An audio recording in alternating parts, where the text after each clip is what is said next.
आदाब। ये है प्रोग्राम दर्पण। मैं हूं प्रोफेसर अमजद नज़ीर नाजुक। आज हम शरह बिजलियाती अशार की पेश करते हैं, यानी ऐसे अशार जिसमें बिजली का जिक्र हो उनकी शरह पेश करते हैं, यानी तशरीह करते हैं। आइए बिजली बारे अशार और उनकी आमी शरह का तज़किरा हो जाए। किसी फिल्म के गाने के बोल हैं, जवानी मेरी बिजली तूफान मेरा नखरा। बिजली और नखरे का ताल्लुक पुराना है। जब से मेरे गांव में बिजली आई है, बिजली की जवानी नहीं देखी। यही देखा है बिजली गायब है, कभी ब्लैकआउट के नाम पर, कभी लोड शेडिंग के नाम पर, और कभी लोड मैनेजमेंट के नाम पर। जब ये सब कुछ ना हो तो लाइटों की तब्दीली के नाम पर बिजली गायब हो जाती है। सच्ची बात तो ये है, बिजली क्या है? नखरा ही नखरा है।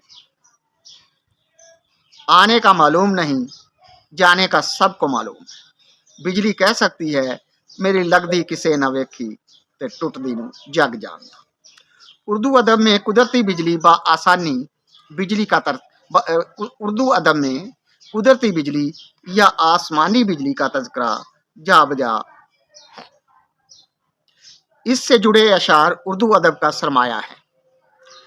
इंसाफ की बात तो ये है, आसमानी बिजली इतनी ही कदीम है जितना इंसान या कायनात, और कैदी बिजली जो इंसान ने पैदा की है उसकी उम्र मुख्तसर है। गालिब का शेर बिजली से मुतल्लिक पेशे खिदमत है। कफ्स में मुझसे रूदादे चमन कहते न डर हमदम। कफ्स में मुझसे रूदादे चमन कहते न डर हमदम। गिरी है जिस पर कल बिजली, वो मेरा आशियां क्यों हो।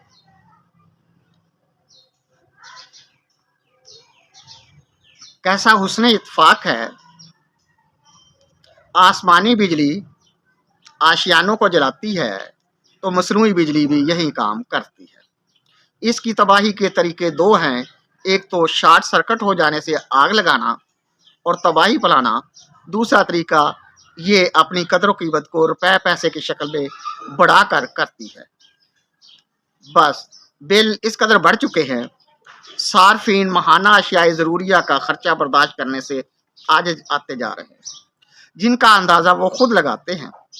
बिजली के बिल का अंदाज़ा सरकार ने लगाना होता है, जो गैर मुतवक्के सूरत हाल पैदा करने का सबब है। और तो और बिजली का बिल अक्सर ऐसी बड़ी हुई शरह पर आता है जो मुअस्सर बामाजी है। यूं सार्फिन के घराने और दिल जलते रहते हैं। ये आग हुकूमतों को जला देती है। अफसोस कि हुकूमत ने इससे सबक नहीं सीखा। हर आने वाली नई हुकूमत बिजली के बिलों में इजाफा ही करती है। अरसा हुआ एक घर में जाने का इत्तेफाक हुआ, जुट पुटे का वक़्त था। हल्के अंधेरे में बूढ़ा और उसकी बीवी बैठे थे। दोनों ने दिया जला रखा था और एक पुरानी चारपाई बैठे खुशगपियों में मसरूफ थे। अर्ज किया, बल्ब ही जला लिया होता। जवाब आया, वो तो माचिस तलाश करने के लिए जलाते हैं, फिर बंद कर देते हैं। उनकी तेज रोशनी में डर लगता है और बिल भी ज्यादा अदा करना पड़ता है। ये हकीकत अब कुछ ज्यादा ही वाज़े हो गई है। बल्ब जलता है तो डर लगता है। ख्याल तो ये किया जाता है रात भर बल्ब जलता रहे तो चोर ये समझकर उस घर में दाखिल नहीं होते कि अहले खाना जाग रहे हैं। लेकिन जो सरकार ने बिल वसूल करने की लुट पाई है, उसने तो लूटना ही है। बकौल शफीक जौनपुरी, फरेबे रोशनी में आने वालों मैं न कहता था, फरेबे रोशनी में आने वालों मैं न कहता था कि बिजली आशियाने की निगहबां हो नहीं सकती। कहने वाले ने ये शेर आसमानी बिजली के बारे में और उसकी तेज रोशनी के बारे में लिखा था, मगर ये तो घरेलू बिजली की रिश्तेदार निकली। वापडा की बिजली से मुफिर किसी तरह मुमकिन नहीं। अगर आप बिजली कम इस्तेमाल करते हैं तो बिल और भी ज़्यादा आएगा। महकमा जाती मुलाजमीन ने आपको फंसाने का एक और तरीका इख्तियार कर रखा है। वो औस बिल यानी एवरेज बिल आपके ज़िम्मा लगा देते हैं। अच्छे भले चालू बिजली के मीटर को ख़राब यानी डिफेक्टेड करार देकर 3-4 महीने का औस बिल आपको अदा करना पड़ेगा, और ये औस बिल महकमा की मर्जी की औस होगी। आप बस वस्त में फंसे रह जाएंगे। जलील मानपुरी का शेर है, ज़ब्ते नाला से आज काम लिया, ज़ब्ते नाला से आज काम लिया, गिरती बिजली को मैंने थाम लिया। सियासी राना कहते हैं, मानपुरी ने शेर बिजली का बिल देख कर ही लिखा है। शायर की तनहाई आमदनी कलील थी, वो खुद जलील था। महकमा बिजली उसे जलील करने का इरादा रखता था। अपने इरादे को पूरा करने के लिए महकमे ने पूरे 3 महीने का औस बिल बामुताबिक मर्जी महकमा अरसाल कर दिया। शायर सरकारी ज़ाब्ता के मुताबिक कुछ ना कर सकता था। उसने ज़बर से काम लिया और वो कामयाब रहा, क्योंकि उसने आखिरकार पूरा बिल अदा कर दिया। यूं महकमे की बिजली उसने थाम ली। जिस दिन उसने ये काम किया, उसी दिन उसने शेर भी सुपुर्द कलम कर दिया। सियासी राना कहते हैं, ये एक तारीखी शेर है। सिमाब अकबर आबादी ने भी बिजली को याद फरमाया था, और वो यूं लिखते हैं, लहू से मैंने लिखा जो कुछ दीवारे जिंदा पर, लहू से जो कुछ मैंने लिखा दीवारे जिंदा पर, वो बिजली बन के चमका दामने सुबह गुलिस्तां पर। लहू से मैंने लिखा जो कुछ दीवारे जिंदा पर, वो बिजली बन के चमका दामने सुबह गुलिस्तां पर। अब के बार जनाब A.K. अबलागी ने बात उचकली। वो फरमा रहे थे, हम सिमाब अकबराबाद के रहने वाले थे। वो कुछ लिखना चाहते थे। उनके पास कलम दवात भी ना थे और तख्ती या स्लेट भी ना मिल सके, लेकिन लिखने के जोश ने उन्हें मजबूर कर रखा था। अब उनको और तो कुछ नजर ना आया। क्या देखते हैं, सामने बड़ी ऊंची सी जेल की दीवार है। उनने गनीमत जाना, फौरी तौर पर अपने खून से कुछ लिख दिया।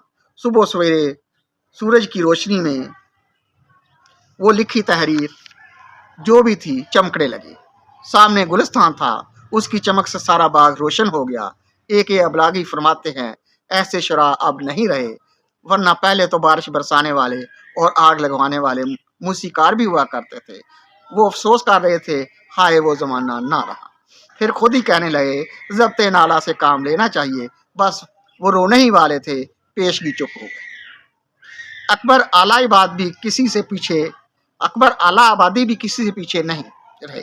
वो आसमानी बिजली को हसीनों की कारस्तानी करार देते हैं। चनाचे लिख गए, हया से सर झुका लेना, अदा से मुस्करा देना, हया से सर झुका लेना, अदा से मुस्करा देना, हसीनों को भी कितना सहल है बिजली गिरा देना। सियासी राना ने इसकी तशरीह में फरमाया, बिजली खंभों से नहीं गिरती और ना ही हल्के बादलों से बरामद होती है, बल्कि इसका गिरना सर को झुकाने और मुस्कुराने पर मौकूफ है। साथ ही साथ एक शर्त भी है, ये आसान काम तो है मगर सिर्फ खूबसूरत लोगों के लिए। अबलागी साहब ने पूछा, सियासी साहब ये तो फरमाइए, जंगल में कैसे बिजली गिरती है? तो जवाब आया, जब वहाँ हसीन लोग पिकनिक मनाने जाते हैं तो बिजली गिर जाती है। उन्होंने शायर की तारीफ की, वो हसीनों की नफ्सियात और कास्तानियों को जंगल में आग लगने तक जानते हैं। अब हम देखते हैं जनाब अमीर मनाई क्या फरमा गए हैं। रोशनी नाम को भी खानाए वेरा में नहीं, रोशनी नाम को भी खानाए वेरा में नहीं, हाय बिजली की चमक भी शबे हिजरा में नहीं। हमारे नुक्ता नज़र से अमीर मनाई का ये शेर खालिस्तान बिजली आती है, अगरचे इस अबलागी ने इसे वापदाई करार दिया है। जब शायर तन्हा होता है, वो अपने इर्द गिर्द अंधेरा ही अंधेरा पाता है। सोचना ये चाहिए, जब उसका घर ही वीरान है तो शिकायत कैसी? लगता है घर बसाना या बनाना मनाई के बस की बात ना थी। ऊपर से बिजली का मीटर भी नहीं था। अबलागी ने ठीक कहा है, वीराने में वापडा के खंभे तो हो सकते हैं, मीटर का कनेक्शन नहीं। फिर रोशनी कहाँ से आए? डर तो फिर लगना ही है। शायर के लिए वापडाई खौफ खुद पैदा करता है। तवज्जो फरमानी चाहिए थी वीराने में बिजली की फराहमी का ना होना ठीक समझ में आ गया। एक और शायर साहब हैं जिन्हें बिजली के डर से नज़ारे देखने ही छोड़ रखे थे। वो अपने आप को बच्चा समझते थे। कहते हैं, शोखिए हुस्न के नज़ारे की ताकत है कहाँ, शोखिए हुस्न के नज़ारे की ताकत है कहाँ, तिफल नादा हूँ मैं बिजली से दहल जाता हूँ। सियासी ने फरमाया है, शायर दो वजह से नज़ारा नहीं कर सकता, एक तो वो बच्चा है और दूसरे वो नादान भी है। दोनों हालतों का तकाजा है वो बिजली से डरे। यहाँ शायर ने अपनी कमजोरी और बेबसी का इजहार किया है। वो शोखी नहीं कर सकता और शोखी मार भी नहीं सकता। बात तो ठीक, शायर तिफले नादा है। तमाम अशार में एक बात मुश्तरक है और वो बिजली को मारेगा भी क्यों, क्योंकि बिजली सांप की तरह लहराती है और शायर तिफले नादा है और वो सांप से डरता है। तमाम इशार में एक बात मुश्तरक है, बिजली तो एक बहाना है। तमाम शरा जिनके इशारा आपने मुलाहजा फरमाए डरे डरे लगते हैं। ज़माना कोई भी हो, वक़्त की तुंदो तेज़ हवा के तपेड़े शायरों को उकसाते हैं। वो अशार लिखते हैं पर बयान इंसानी कफ़ियत का होता है। मुस्कुराने से बिजली गिरती है या आसमान से या बिजली के तारों से बिजली बरामद हो, इसकी चमक में और गिरने में सोचने का सामान मौजूद है, सोचने का सामान मौजूद है ही रहता है। ये अलग बात है कोई सोचता है या नहीं। बिजली बिजली है, आए या जाए, गिरे या पाबंद हो। अहले दानश हरफे मजाज से बहरावार हों या दानिशमंदी के चश्मे तलाश करें, अपनी सोच की बिजली बाहर रखना ही सूदमंद है।